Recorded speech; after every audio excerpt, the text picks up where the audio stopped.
Ms. Barakova in the room. You have the floor. Thank you, Mr. Chair. The territory of Afghanistan is the world's largest opium producer, accounting for about 87% of the global production, despite a $9 billion effort over a two-decade period by the United States to deter illegal production in the country. The United Nations has recently assessed that on the territory of the country, 6,800 tons of opium had been produced in 2021, the fifth straight year in which opium production had crossed the 6,000-ton mark, and that the uncertainty resulting from the Taliban's takeover of the country had pushed up opium prices in August and September. Output grew 8% this year, and incentives for cultivation have risen as prices have picked up amid soaring poverty and food insecurity. The UN report further said that income from opiates in Afghanistan amounted to some $1.8 to $2.7 billion in 2021. Under Taliban control, this expansive trade in drugs eventually morphs into narco-terrorism.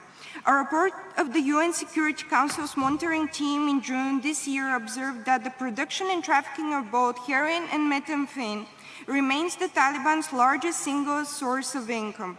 According to the UNODC, heroin trafficking routes are primarily conducted by regionally close locations, with the territory of Pakistan accounting for 40% of all heroin trade routes.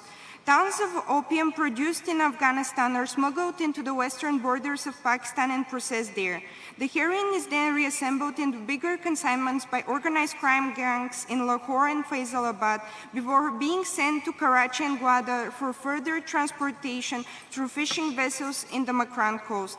Mr. Chair, the threat from the escalating trade in Afghan heroin and methamphetamine after the Taliban takeover extends far beyond South Asia, as does the threat of terrorism, yet they cannot be treated separately. While the Taliban currently vowed to suspend the production of narcotics, the previous tactical temporary ban on poppy cultivation reminds of the duplicity of such anti-drugs rhetoric and similar pledges of protection of human rights. In addition, the inhumane treatment of heroin and methamphetamine addicts who are rounded up and forcibly sent to so-called treatment centers, which do not provide adequate medical care, needs to be addressed.